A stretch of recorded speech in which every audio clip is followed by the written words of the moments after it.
முன்னேற்றக் கழக தொண்டர்கள் உரிமை மீட்பு கழகத்தில் பயணித்து வந்த நான் அனைத்து இந்திய அண்ணா திராவிட முன்னேற்றக் கழகத்தில் திரு எடப்பாடி பழனிசாமி அவர்கள் மனம் இறங்கியும் இந்த கழகத்தின் நலன் கருதியும் பிரிந்து சென்றவர்களெல்லாம் ஒன்று சேர்த்து கழகத்தை வலுவோடு பொலிவோடு நடத்துவார், எங்களை எல்லாம் இணைத்து கட்சியை வலுப்படுத்துவார், கட்சியில் இணைத்து கொண்டு செயல்படுவார் என்ற முழு நம்பிக்கையோடு இந்த அண்ணா திராவிட முன்னேற்றக் கழக உரிமை மீட்பு கழக தொண்டர்கள் உரிமை மீட்பு கழக ஒருங்கிணைப்பாளர் ஐயா ஓ பன்னீர்செல்வம் அவர்களும் இணை ஒருங்கிணைப்பாளர் அண்ணன் ஆர்வி அவர்களோடு நாங்களும் பயணித்து வந்தோம்.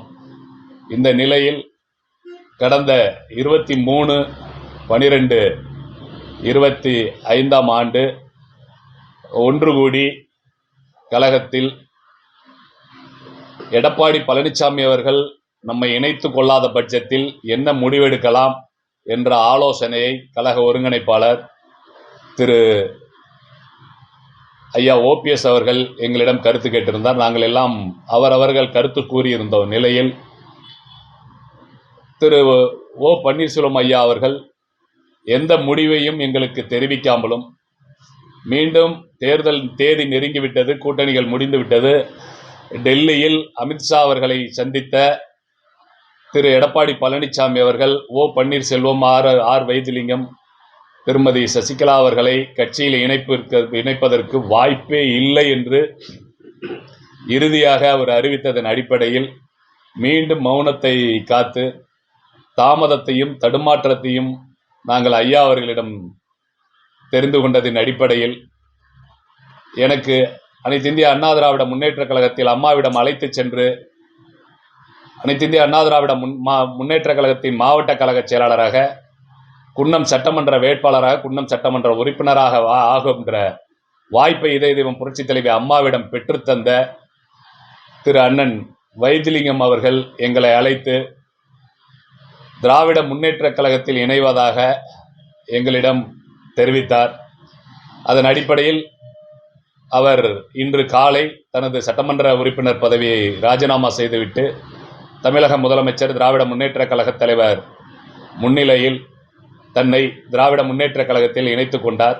26/1/2026 அன்று தஞ்சையில் நடக்கின்ற நிகழ்வில் நாங்களும் திரு அண்ணன் வைத்திலிங்கம் அவர்களை தொடர்ந்து திராவிட முன்னேற்றக் கழகத்தில் இணைவது என்ற முடிவை எடுத்திருக்கிறோம்.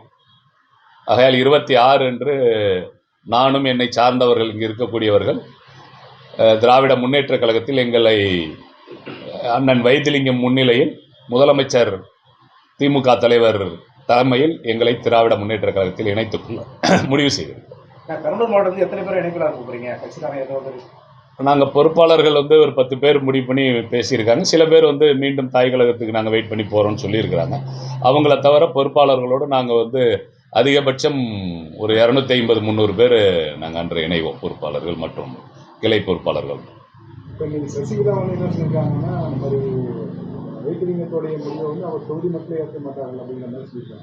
அது தேர்தலில் தான் தெரியும், அவங்க தொகுதி மக்கள் என்ன முடிவெடுப்பாங்கன்றது தெரியும். அம்மையார் அவர்கள் முடிவெடுக்கிற இடத்துல இல்லை, தொகுதி மக்கள் இன்ன வரைக்கும் அவரை ஏற்றுக்கிட்டு இருக்காங்க. அவர் தொடர்ச்சியாக அங்கே வெற்றி பெற்றிருக்கிறாரு. அந்த முடிவு என்னன்றது அவங்க மக்கள் சசிகலாவுக்கும் எடப்பாடி பழனிசாமி அவர்களுக்கும் கட்டாயம் காட்டுவார்கள். பொறுத்த நடத்துவதில் பயணிக்கிறோம்.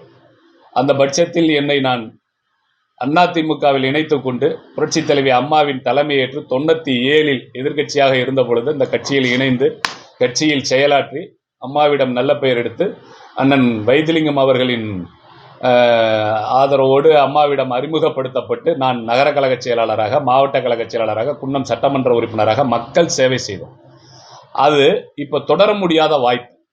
ஒரு அரசியல்வாதியாக இருக்கிறவன் பொது வாழ்க்கையில் மக்கள் சேவை செய்யணும், மக்களுக்கு நலன் செய்யணும்னா ஏதேனும் ஒரு அமைப்பில் இருந்து தான் செஞ்சாகணும். அது எடப்பாடி பழனிசாமியில் அதிமுகவில் தொடருவோன்னு இறுதி வரை காத்திருந்து கதவுகள் அடைக்கப்பட்டு அதிமுகவில் இனி எனக்கும் அண்ணன் ஆர் வைத்திலிங்கம் அவர்களுக்கும் வாய்ப்பு இல்லை என்ற முடிவான பிறகு ஒரு அரசியல்வாதியாக பொது வாழ்க்கையில் தன்னை ஈடுபடுத்திக் கொள்ள வேண்டுமேனால் ஒரு அமைப்பில் நாங்கள் சேர்ந்து செயல்பட வேண்டும். அந்த வகையில் அண்ணா திராவிட முன்னேற்றக் கழகம் திமுகவும் தான் தமிழகத்தில் மக்களுக்கு சேவை செய்யக்கூடிய கட்சிகளாக மாற்றி மாற்றி ஆட்சியில் அமர்ந்து மக்களுக்கு சேவை செய்கிறது. அதில் நிறைபாடு குறைபாடு எந்த 2 கட்சிகளும் இருக்கலாம். ஆகையால் ஒரு அரசியல்வாதிக்கு ஒரு மக்களுக்கு சேவை செய்ய வேண்டுமென்றால் பொது வாழ்க்கையில் ஒரு அரசியல் கட்சியை சார்ந்திருக்க வேண்டும். அப்படி நான் தேர்ந்தெடுக்கக்கூடிய அரசியல் கட்சி திராவிட முன்னேற்றக் கழகம். செய்திகளை உடனுக்குடன் தெரிந்து கொள்ள கீழ்கண்ட கேபிள் மற்றும் டிடிஎச் நெட்வொர்க்குகளில் எம்நாடு செய்தி தொலைக்காட்சியை காணுங்கள். பாதகம் செய்பவரை கண்டால் நாம் பயம் கொள்ளலாகாது பாப்பா. மோதி மிதித்துவிடு பாப்பா, அவர் முகத்தில் உமிழ்ந்துவிடு பாப்பா. அண்மை செய்திகளை உடனுக்குடன் தெரிந்து கொள்ள இணைந்திருங்கள் எம்நாடு தொலைக்காட்சியுடன்.